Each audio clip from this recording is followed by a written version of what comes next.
Who called the bureau? Bureau called? Well, we're gonna big departure. Yeah, the bureau called and said they were ready. I'll read my next one. Oh. Yeah. I think by the time Yeah, this so I is guess done so. and everything, Yeah. March, we got nothing, but you're all good.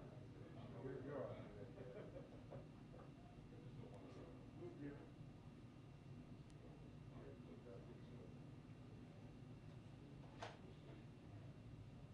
You probably could do some relief.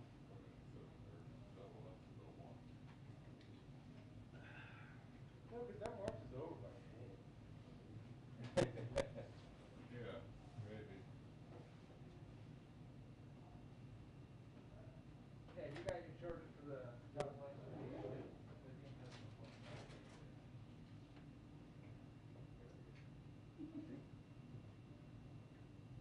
Hey, Jason called here. Remember last week we had a mic that was just sitting in here? Yep. That was Jason.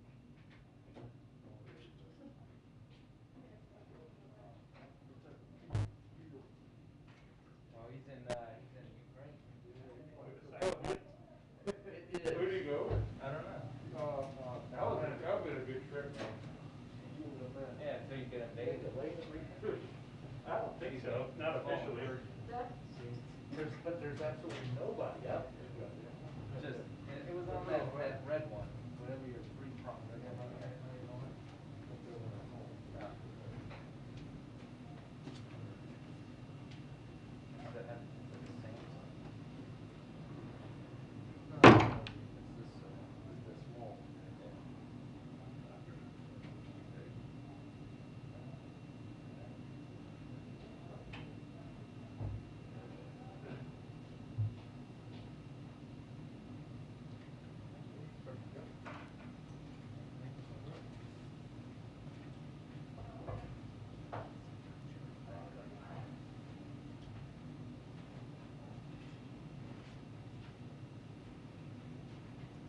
Dan, you wanna give me your wireless?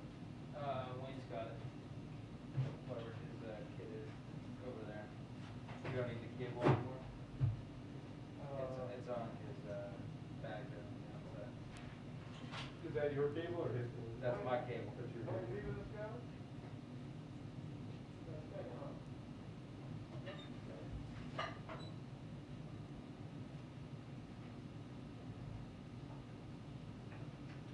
You want your cable back, or I can use yours? You can use it. Just, I do want it back. No, I'm saying you want it back right now. Yeah, we'll just go wireless out there if we're doing cuts. Yeah.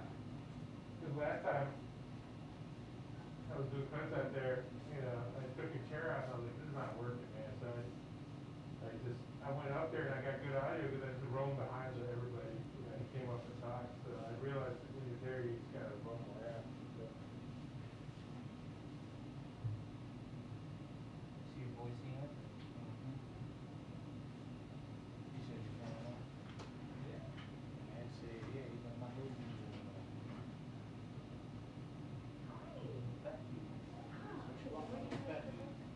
Get your skirt off here? Little mini skirt? You like that, didn't you? Smart, son. From early. Yep. Craig, you're working early today. Huh? Got a 4 o'clock today. No, not me.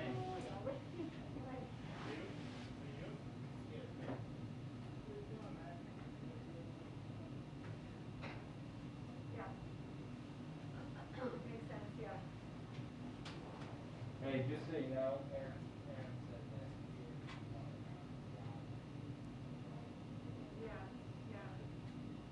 Yeah, no problem. Okay, I'm gonna get that from looking out the back window. Don't you think the back window was bad? Like this, but No, she was. Right. And it would help that though, to know that I had the thing, they need to have like a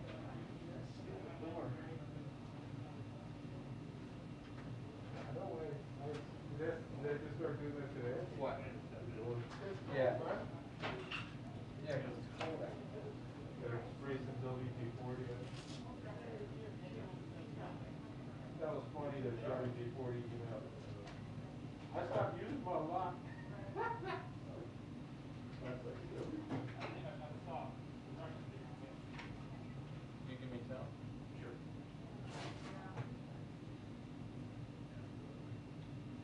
they just said that camera one. But I'm sure they're here. checking, you know, I mean, I think it's checked off. I think we should go to the news. I didn't get that. There was a mix-up in the credentialing. Was that? There was a mix-up in the credentialing, and they want camera two to go to the. I went out and I told him the bureau chiefs had called and they shot all the way from here to the hill. Oh, yeah, that's all, well, when that happens, that's always camera two. What is that? A block and a half? Ed told me that one years ago. I grabbed the wireless. Where's the march right now? Grab the wireless. Are you doing something? No, for later. Oh, there you go, on this. Yeah. And I touched your maker in the first. That's all right. It's just all the time. Is this the one they were looking for? Have you been to that on the beach place they opened out near the bureau? I don't think he had any, I think it's somewhere. Yeah. Where is it exactly? It's 601 New Jersey Avenue. It's like, it's weird. I drove by it the other day. It's like, right, it's like a block from the bureau. It's on the beach. Iranian style sandwiches. There's the original ones like up by the Clemency Center. Yeah, it's really good. I don't know how the. No, that's the air. It has like, they have like, you know, all sorts of salads. Sometimes I go to, you know, Russian chicken salad, Persian chicken salad, so you have Russian salad, and you have like, Olivia salad, which is really good Olivia salad. Yeah, there's little Olivia salads. They got kebab burger, not kebab sandwiches, like, you know, different kinds of meat. They got lamb, beef, ground meat, tongue, mortadella. Yeah, it's really good. I don't know if the second store is as good as the original one, but it is. They used to have one in Georgetown too, but that was shut down. This one, I don't know, it's not a good location. You know, like where the food trucks used to be? Okay, like, so, there's a building there right on New Jersey. And it's not in the, on New Jersey, it's around the corner of the side. So like if you were driving on Mass, you'd see it. Like right over. Yeah, like before Mass, yeah. You know where that little triangle is there? Right there, yeah.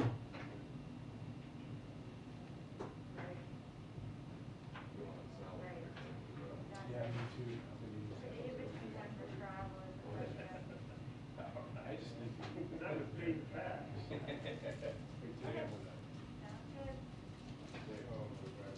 this roast beef or is this chicken? Yeah, it's, no, roast beef, prime rub. All right. Thanks, John. All right, bye.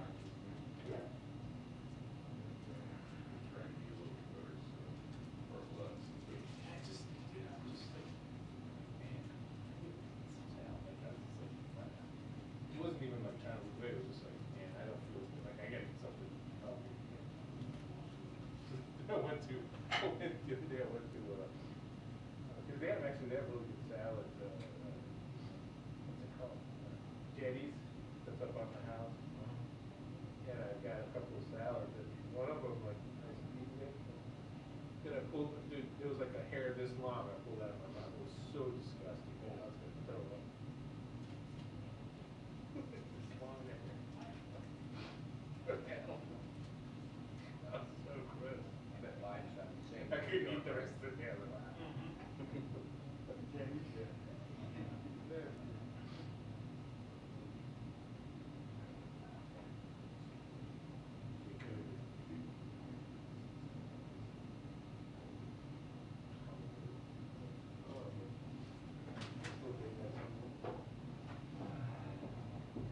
Yeah, sorry.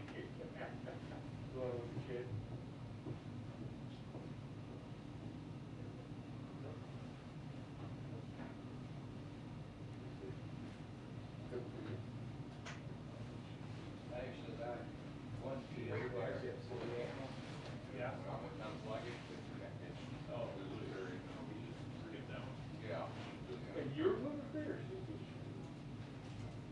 not vegetarian. Isn't your daughter vegan? Dude, I don't know. You know, there's a place right by my house called Black Coffee, some black people, and they have this vegan, gluten-free, like bar. This thing is delicious. Like, I mean, you know, it's not, obviously it's got sugar in it, you know, because like the document this one guy was a nutritionist. Like, yeah, vegan is, you can have an unhealthy vegan diet for sure. Yeah, I eat a lot of sugar, yeah. So. We can cigarettes down, Wayne. Cigarettes help you lose weight, man. You know, that's how Jim stays fit, man. Whenever he feels hungry, just smoke cigarettes. Remember Peja? He used to work for Reuters. Who? Peja. Remember him? He was always smoking. He was like, I tell you, it's like, you know, that's how you lose weight. Just smoke cigarettes. Don't need to eat.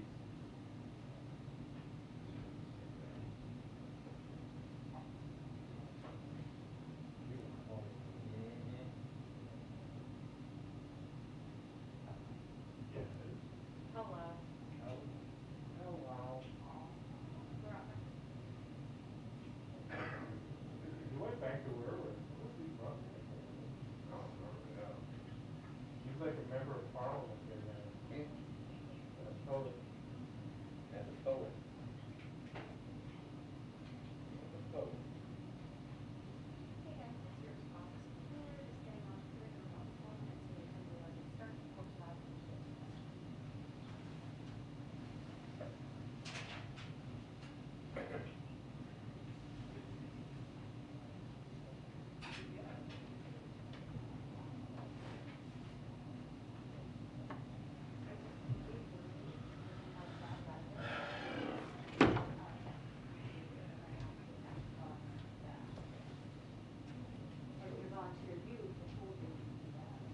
Thank you. What do you do when that happens? You drive up?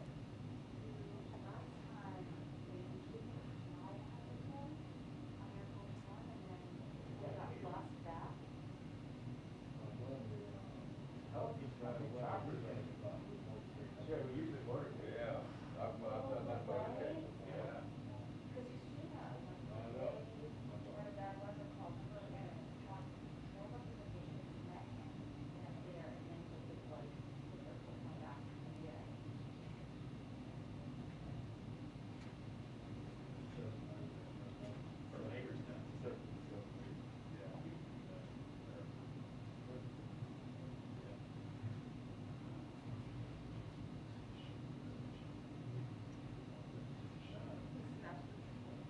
Hi, it's Linda.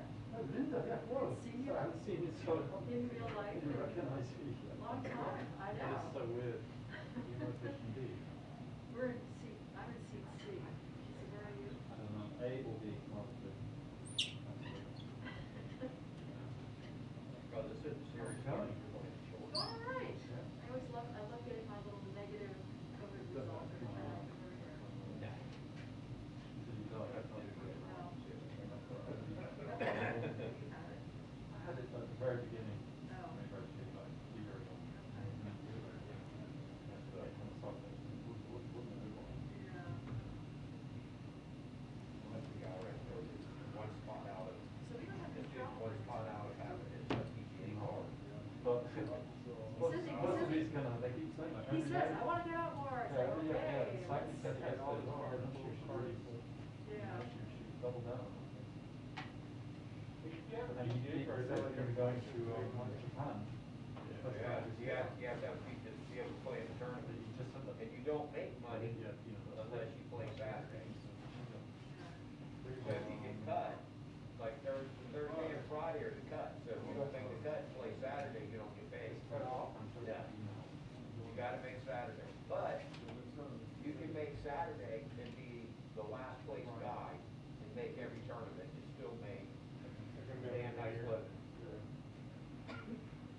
You're not sleeping in any of the courses. Yes. Chasing up a car every now and then, or one of Vegas. Sleeping in your castle. Asian Yeah. sauce coming up. That's what I was reading Yeah, about that's people kinda in, thing. the, That's right. northerners are moving down to Florida. But I get the idea that Prices you are going up. he wants to get out and It's talk like to everybody's like real sleeping in people. their Yeah. car. They Real can't afford Americans. rent. Yeah.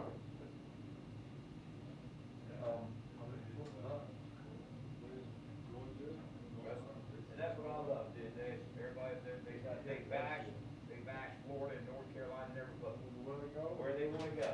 They all wanna go to Florida and Georgia.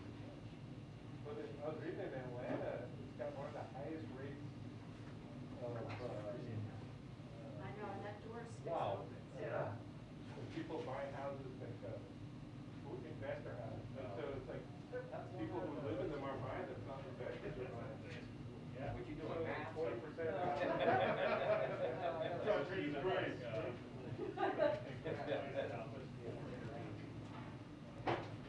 You're having some downstairs. Yeah. You can't do that.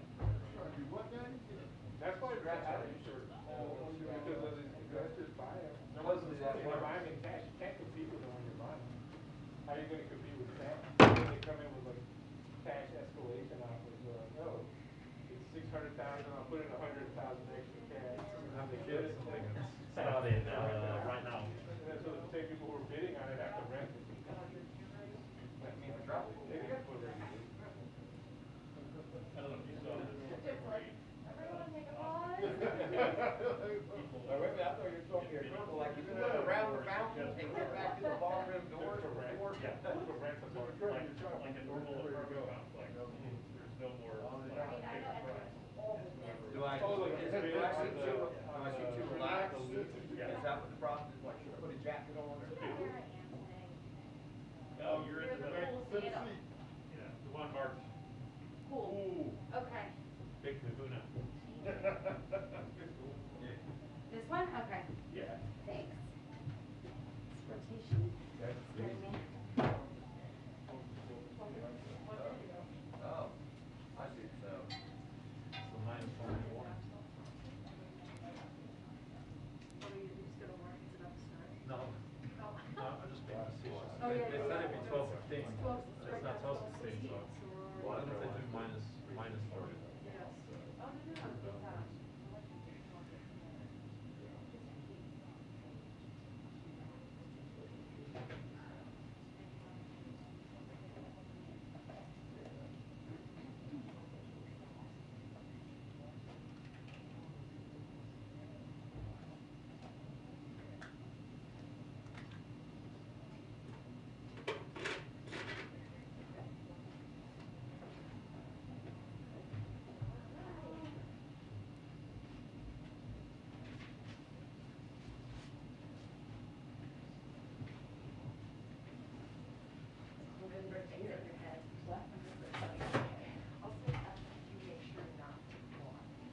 I need to link her out.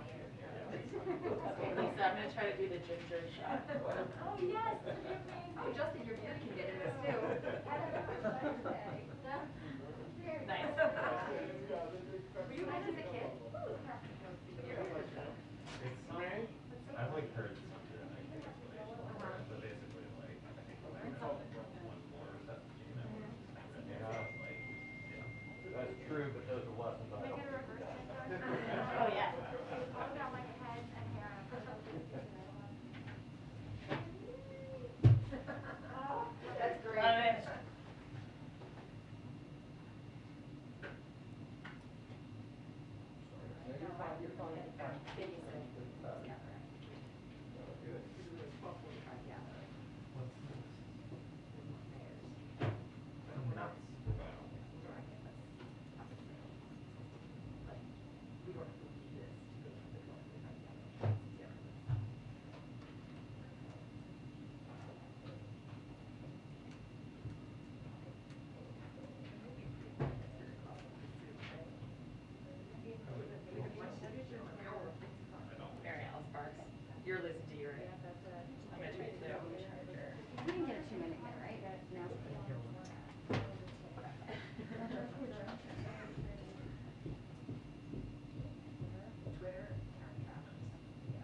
volunteer?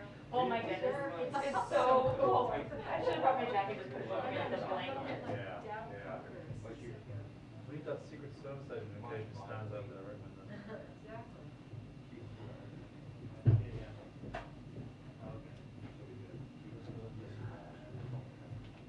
Yeah, yeah, for the first floor.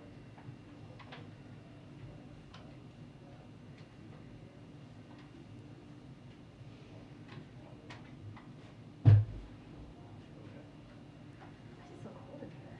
The door keeps getting stuck. We have 9 other stores there. We have bought a ton of stuff. So main thing we're waiting on the table unit, like a bar. Yeah, and all I. Yeah.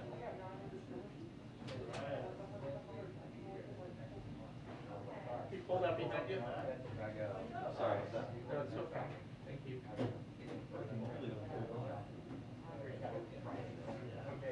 I'll say that. With a coat at least. I'm ready. You're ready. I was given that first one, but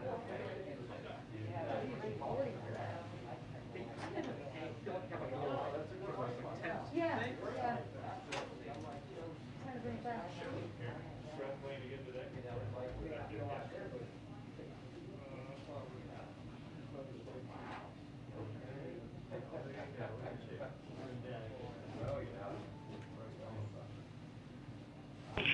Two-minute warning to press briefing, 2-minute warning to press briefing. Thank you.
Hi, everyone. Okay. I just have 2 items for all of you at the top. As you all saw, today the President delivered remarks on his administration's work to increase the supply of semiconductors, boost manufacturing in America, and rebuild our supply chains here at home. These are steps that are going to help slow price increases, create good-paying manufacturing and construction jobs across the country, and strengthen our economy. For 3 decades, America has lost semiconductor manufacturing to countries like China, but since President Biden took office, that tide has turned. He's prioritized investing in critical supply chains like chips and set out a clear path to do so with his executive order. And he brought together labor and business to get it done. In doing so, we've catalyzed the industry's outlook and gave them confidence in America again, including Intel's announcement today of a $20 billion investment in Ohio and a total of over $80 billion invested since he took office. This is the power the president is using to make it in America, to support his Made in America vision. He's putting it into action. Those sorts of investments have never been more important, particularly as we see a global shortage of chips driving up prices of cars right here in America. As we know, it counts for about 1/3 of the inflationary pressure, with auto prices contributing as a big part of that. Today's announcement is just the latest progress in our efforts to ramp up domestic manufacturing, tackle near-term bottlenecks, especially with critical goods like semiconductors. Earlier this year, Samsung, Texas Instruments, and Micron announced $80 billion in investments in semiconductor manufacturing. Congress can accelerate this progress by passing the U.S. Investment and Competition Act, also known as USICA, which the president has long championed and which he called for action on today. This bipartisan legislation puts historic funding behind unclogging our supply chains, research and development, innovation, and advanced manufacturing in every corner of America, and invest $52 billion in making more chips, something that's vital to address our supply chains and lower inflation. Tomorrow also marks the 49th anniversary of the Supreme Court's landmark ruling in Roe v. Wade.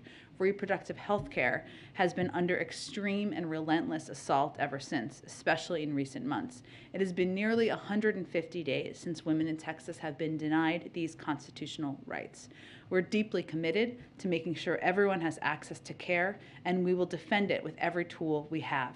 That includes continuing to work with Congress to pass the Women's Health Protection Act and codify this fundamental right into law.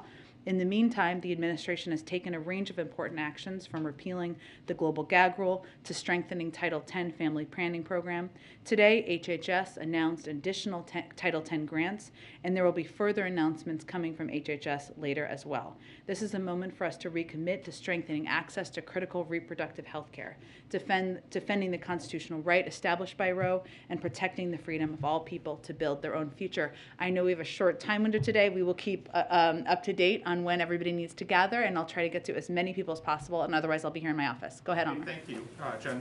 When the U.S. presents its written response to Russia next week, is it willing to offer Russia something that goes beyond the repeatedly stated positions, particularly when it comes to Russia's demands on guarantees regarding NATO's future expansion?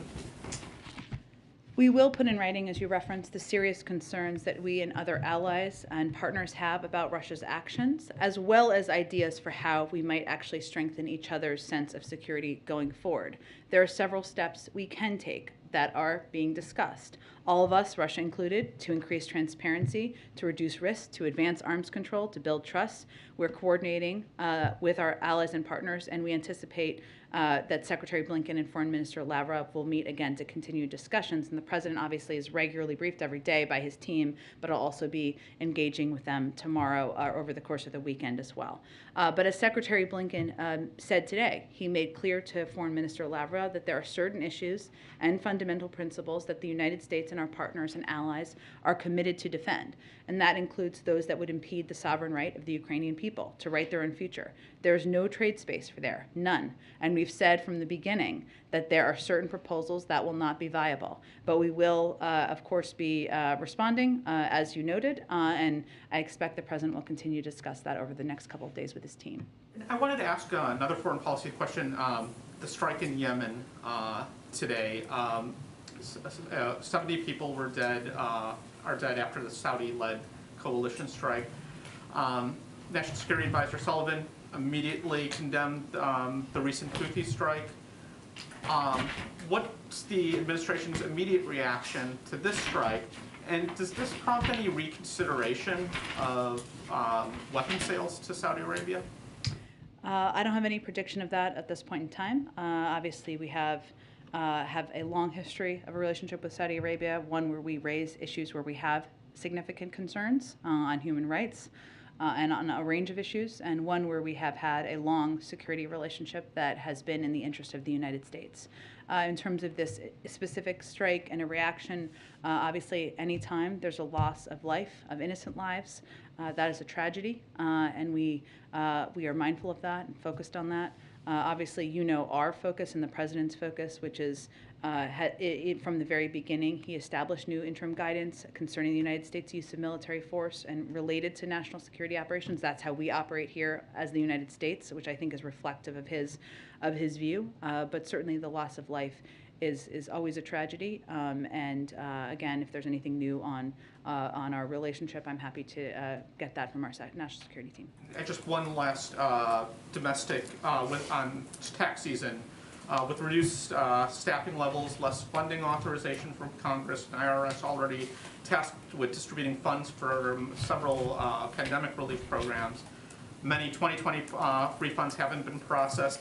How is the administration preparing to ensure that this year's tax returns will be processed in a reasonable amount of time? Well, I would first note that a lot of this predates this administration, and you touched on that, but I think that's important for people to understand.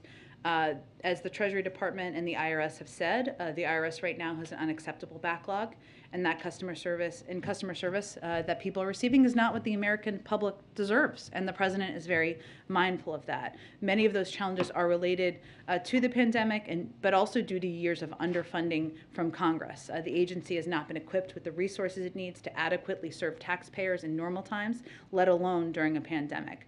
The president has prioritized ensuring the IRS gets $80 billion of stable multi-year funding, resources it needs to best serve the American people. As he said in his executive order in December on customer experience, the American people deserve an effective, equitable, and accountable government that meets the needs of its people. So we would call on Congress to act now to give the IRS the funding it needs to meet its goal. But again, in terms of addressing the backlog, it's going to take some work, it's going to take some time, and I think people need to understand that they need funding, but there's a long history here that's led to this moment. Go ahead. Thank you, Jen. Secretary Blinken is leaving Geneva, and so far does not appear that he has a firm commitment from Russia not to invade Ukraine. So is another summit necessary at the leader level? Do you anticipate that President Biden will be having a summit with President Putin, the president of Ukraine? Well, let me first say that Secretary Blinken, as you mentioned, met in Geneva today with Foreign Minister Lavrov to share our serious concerns with the situation. He warned Russia that we are prepared to respond to any Russian invasion of Ukraine with swift and severe consequences, along with our allies and partners. We're also ready to continue dialogue and diplomacy. Ultimately, this has always been putting the choices up in front of President Putin and the Russians, right? It is up to them to decide which path they are going to choose. Secretary Blinken also conveyed we didn't expect any breakthroughs to happen today, but we are on a clear path in terms of understanding each other's concerns. The president will meet this weekend at Camp David with his national security team to discuss the situation. Some will be virtual, some will be there in person. We'll also continue to consult with our allies and partners, and we will respond next week in writing, as I conveyed. In terms of the president and his role, I think part of that will be discussing with Secretary Blinken and his national security team what the appropriate next steps are. Of course, the president always values leader-to-leader engagement, but we'll determine if that's the appropriate next step. He's open to that. He's always been open. Next step, and that's on the table. It may or may not be the next step, and I can't give you a prediction of if and when it will happen, but if that is the step that is recommended and that we think would be effective at this point in the discussion, of course the president's always open to leader-to-leader engagement. Let me ask you about something that Secretary Blinken said. He told Ukrainian TV that whether it's one Russian soldier or 1,000 crossing the border, it's an attack in Ukraine. Does the president agree with that statement? Is that how he sees it? That's the president's policy that he has directed as Secretary of State to continue to convey, and what the president conveyed to President Putin. Let me ask you about the Electoral Count Act, if I could. Based on some of my conversations on Capitol Hill, and obviously there seems to be a growing consensus that there might be able to be some progress on the Electoral Count Act. Someone said to me that it could potentially be a vehicle to get pre-clearance passed. Is that something that this White House thinks is a possibility, is a likelihood? Is that what the president's going to be pushing for? I don't have any prediction of a process or a vehicle. What I would remind everyone of is that despite the fact that 16 Republicans in the Senate have in the past supported the protection of voting rights, they did not when given the opportunity. Again, I would note that the Electoral Count Act is something we are certainly open to, but it is not a replacement for. And there are many components of the voting rights legislation that are vital to protecting people's rights in this country, including the fact that we know that voter suppression largely impacts communities of color across the country. And one of the components of the voting rights legislation the president's been fighting for is requiring states that have a history of voter suppression to get approval to change their laws. It also, these voting rights legislation that we've been fighting so hard for would also ensure that there's a fundamental baseline of what people can know and expect. If you're a mother of 3, you should be able to have many places you can drop off have your ballot or vote. This is not a replacement for that. In terms of a vehicle or what's possible, I don't have anything on that to read out for you. Just very quickly, it seems like there are going to be some discussions during break between lawmakers, bipartisan lawmakers, about the Electoral Count Act and where they can find consensus on this. What can we expect the president's role to be, given that he's been very clear he is going to be taking a new strategy as it relates to reaching out to the American public? Well, the president can walk and chew gum at the same time. I think what people can expect is that he's going to spend more of his time engaging with, talking with the American people and talking about how far we've come and where we need to go from here. He also has a very talented and experienced team that's already engaged in a range of conversations with Congress. But I can tell you from spending a lot of time with the president and in the Oval Office with him that sometimes he just picks up the phone and calls a member of Congress or a senator when you're sitting there. So no one's suggesting that he's not going to engage with members. What we're conveying and what you heard from him the other night is that as you look at the time he's going to spend over the next couple of months, it's not going to be hours and hours behind closed doors in the Oval Office. Go ahead. Thank you, Jen. Why would the U.S. agree to submit written answers to Russia, given that it could undermine or be used to discredit the U.S. negotiating position? And is the U.S. asking for any written responses from Russia? Well, no one sees it that way from the U.S. negotiating team or from our partners and allies around the world. I think what we're engaged in here is seeing what's possible as it relates to diplomacy.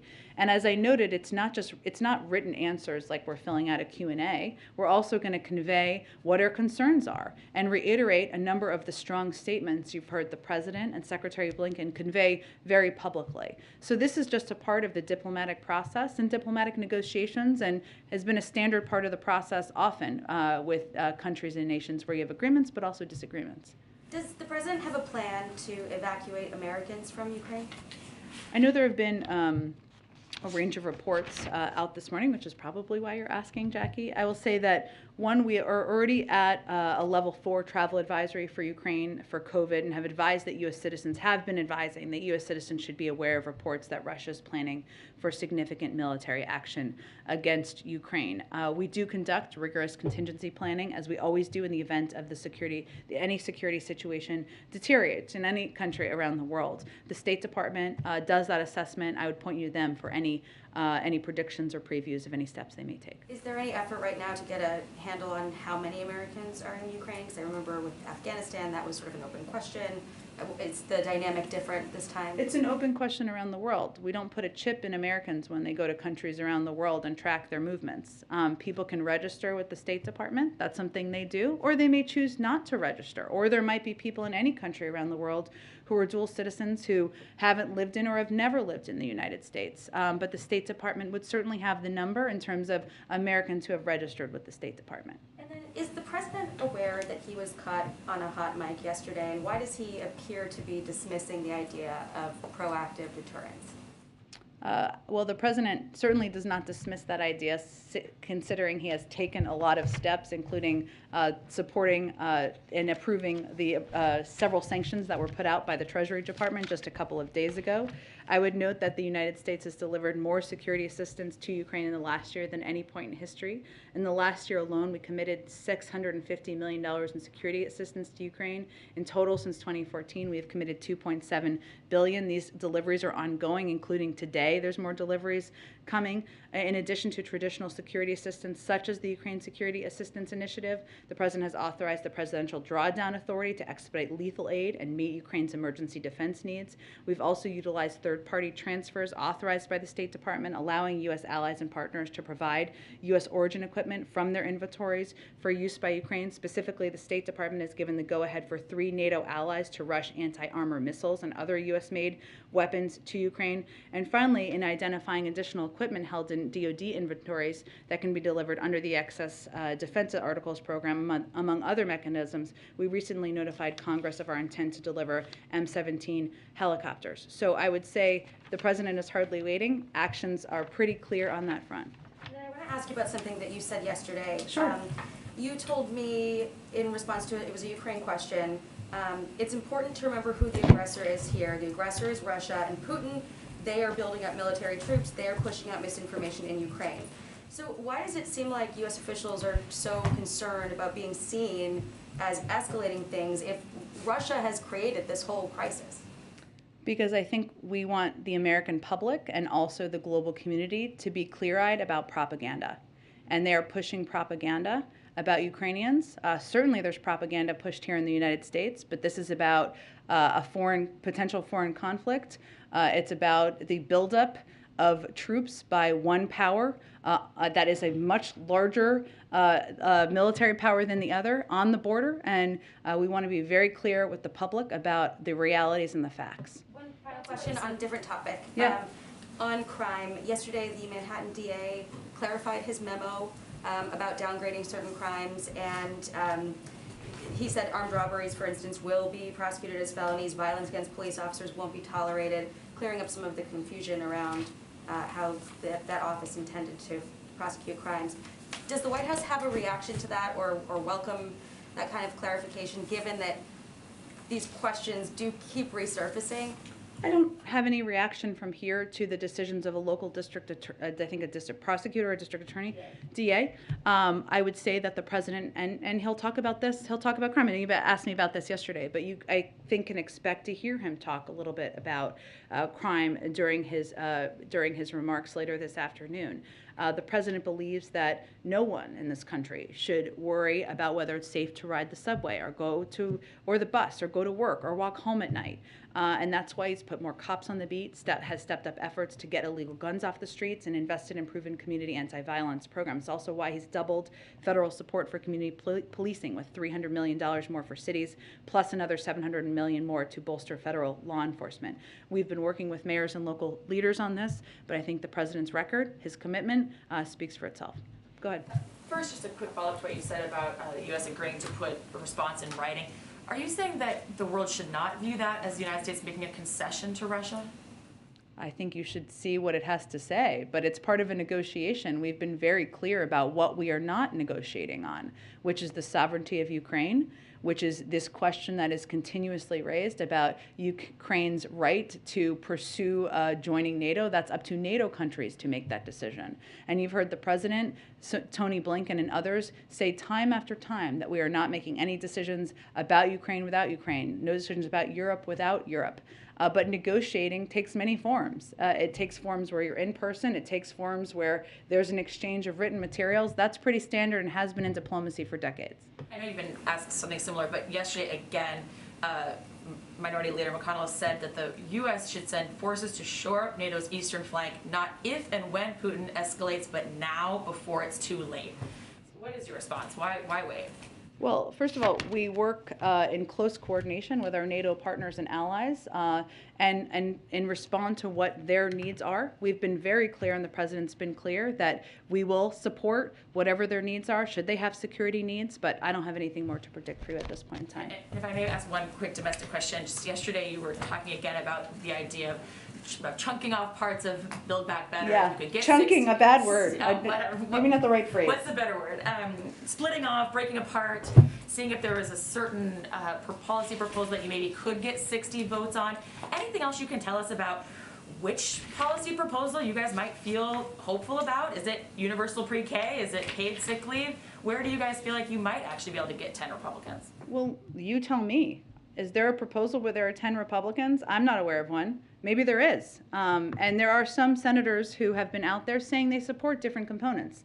I know Senator Romney has said he supports or is open to some component of the child tax credit. He's not the only one. Are there 10 Republicans they can get to support that? Great, let us know. We're happy to have a discussion about it. That's not what the president was talking about the other night. What the president was talking about is getting as much, although we're very open to that, but what the president was talking about is we have 50 votes in the Senate. We're going to get as much, a big mountain-sized chunk, whatever you want to call it, as much as we can of the Build Back Better agenda that we can get 50 votes for. There is clear agreement on some key goals, right? Lowering the cost of childcare, negotiating the price of prescription drugs, lowering the cost of elder care, making sure the wealthiest Americans and companies have to pay more, and the unfairness of the tax system. So what we have to figure out is how much of that we can get and get approval for. Sounds like your focus is still on a reconciliation partisan package. Absolutely. It's not that it's not, but you tell me, or I know you've covered the Hill before, but are there 10 Republicans who are supporting? We'd be happy to. We don't actually, it's kind of a mystery. I remember when Ivanka Trump was up there talking about Well, paid listen, leave. if there are 10 Republicans who want to come support the child tax credit or something else, great. They're welcome. Let's have a conversation about it. But, that's not, I don't really know why, none of us know why they're ceding the ground on supporting the lowering the cost of childcare to us, but so far they have. Go ahead. Thanks, Jen. Over the weekend, insurers started paying for at-home tests, or you could apply for reimbursement. But Medicare is not. I know that Medicare recipients can go through their doctors, and some through Advantage programs can get reimbursement, but broadly, members of the program can't. And I'm wondering why not. This seems like a group that would be, you would most want to sort of be vigilantly testing before going to gatherings, as they're elder and therefore most at risk for COVID. And especially since you said yesterday that you had all the money that you needed to fight COVID right now, why isn't the government paying for these tests? Well, first, there are a couple things that are happening. You kind of glossed over some of them, but let me give you some specifics. So state Medicaid and CHIP programs are required to cover at-home COVID tests. CMS has also issued guidance to states to effectuate this requirement under Medicaid rules. There are a lot of people who are eligible for Medicaid out there, just to be clear, and CHIPS program. And people who are covered by original fee-for-service Medicare. Medicare pays for COVID diagnostic tests performed by laboratories such as PCR and antigen tests. For Medicare, we're also continuing to explore the best ways to provide critical resources that will keep Medicare beneficiaries safe and healthy, as you touched on. So in addition to PCR tests, rapid PCR tests, and rapid point-of-care antigen tests are available at 20,000 sites across the country. We've also sent 50 million out to community health centers and rural health centers, but we're also exploring a range of options. So I'm not ruling anything out, but I just wanted to note there are a range of ways that different forms of insurance, even if it's not traditional private insurance, have been covering not just in doctor's office, but also at-home tests as well.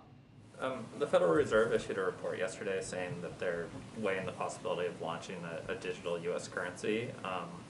They said as part of the report that they were asking for public feedback and would be engaging with lawmakers. So I know that you normally defer to the independence of the Fed, but this is an instance where they're openly soliciting sort of advice and consultation. And so I'm wondering, this is something that could impact our competition with China. It could have an impact in many ways on especially low-income Americans. So does the president, does the White House have an opinion on this sort of question?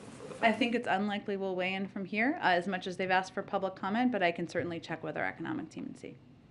The Times yesterday had a report about some internal memos, but they also said that there was, that you guys are setting up executive actions on clemency for drug offenders and police department reforms. Can you give any sort of time, can you confirm that that's kind of coming and give any sort of timeline about when we'll be hearing from the president on that? So on clemency, the president has talked about, we have talked a little bit about the president wanting to deliver on his commitment to consider clemency requests for nonviolent drug offenders. That is something that's ongoing. I don't have anything to preview for you in terms of the timeline, but absolutely the fact that we have every intention of doing that is accurate, or he has every intention. On police reform, I think we said at the time that we're holding back on executive action because we wanted to give space and room for the bipartisan negotiations to move forward, because of course federal legislation would be the preference because it's permanent. But we have been considering and looking at, I don't have anything to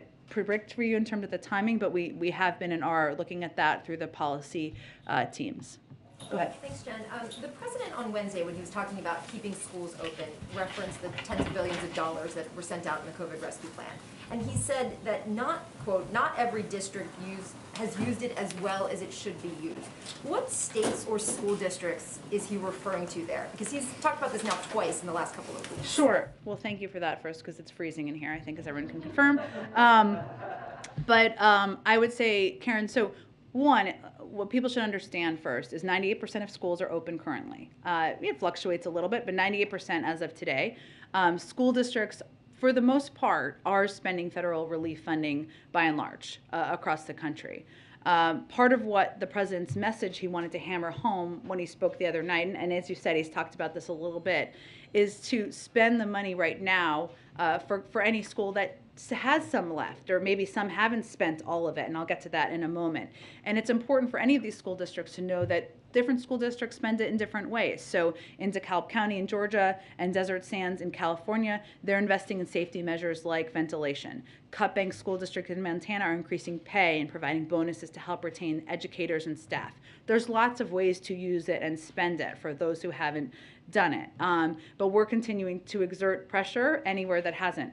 So in terms of, an example would be Florida, where they have done little to distribute money, to little to no steps to distribute money to state, across the state and to school districts. Now, part of it is you have to write a plan for how you're going to keep schools open to get the third tranche of money, and some have been delayed in that. But right now, that's an example of a state that could do more. You just said, we're exerting pressure. How is the White House, obviously this money goes out to states. Yeah. But how is the White House exerting pressure? The Department of Education is really the primary conduit here, but they have been working and continuously in touch with school districts and states across the country from the beginning. And is there a way, from the Department of Education perspective, to have a public accounting so Americans can see where that money is going toward, the taxpayer money? We, of course, work to ensure there's no waste, fraud, and abuse, and we are very closely in touch with how it's being spent with states, and I can certainly check and see if there's a public accounting bill. One quick one. It's been 4 days since COVIDtest.gov has been live. How many Americans have ordered tests so far, and is the plan still to start sending them out next week? Yes, they will be sent out very soon. I don't have an updated number of how many have been ordered. It's changing constantly. I expect we will have more of an update on that hopefully by next week. I know we have to wrap up. Go ahead. On Build Back Better, first, does the White House need this bill to be passed by State of the Union? Is that the goal? Congress kind of needs deadlines. We have not set a deadline on that. We want to get it done as quickly as possible. Does it need to have a different name? Speaker Pelosi suggests that perhaps it does. We'll see. Do you have any ideas? Actually. You guys are all wordsmiths. No, I've got a few more. On the Electoral Count Act. Yes. I know you said that the president has many conversations on a wide range of topics with lawmakers on the Hill. But here's the question. It's a bipartisan group right now. Is he going to let them work on their own for the moment, or is he getting engaged with the Manchin-Collins group now, as far as you know? Our team is closely engaged with all of the members who are discussing every component of any legislation that is being discussed on the Hill, including this. One more, sorry, yeah. one more. 'Cause Let me go to Jeff, because I just don't want to run out of, we got to wrap up so you guys can gather. Go ahead, Jeff, sorry. Thanks, Jen. This happened right before the briefing. A federal judge in Texas has ruled that President Biden's mandate for federal workers to be vaccinated cannot go through. Do you have a reaction to that? Well, first, let me update you that 98% of federal workers are vaccinated. That is a remarkable number. I would point you to the Department of Justice on any next steps as this news, it sounds like, just broke. But obviously, we are confident in our legal authority here. And you had an event with Intel today. Is the White House concerned about Intel's presence in China? We have obviously spoken about concerns we have had. I'm not familiar with all of the specifics of their engagement in China, so I'd have to check with our team. We have not held back, I should say, if we have concerns about engagement in parts of the country where there are human rights abuses. We also do, at the same time, work with a range of companies, even when we voice our concerns about issues that we don't agree with. Let me do this the last one, Linda. Another Intel question. Okay. So they're planned for a $20 billion semiconductor facility in Ohio. How can this be viewed as an immediate solution to the chip shortage if the plants won't fully be online until 2025? Well, I think our view is it's an important step forward in ensuring that we have manufacturing capacity here in the United States so that we don't have a chip shortage in the future. But we also, the president called for the passing of USICA, I just reiterated at the top of the briefing, so that we can get that $52 billion in semiconductor investment to get more going now. What's the holdup with USICA in the House? Pass the Senate along. I think Speaker Pelosi made clear she wants to move it forward. So we're eager, the president's eager to have it signed. Okay, sorry, I gotta wrap it up, guys. You guys gotta gather. I'll see you soon. Does the president like meatloaf? I don't, I would, what's the phrase? I would do anything for love? Is that part of it? Yeah, that's right. He might say that. You probably would.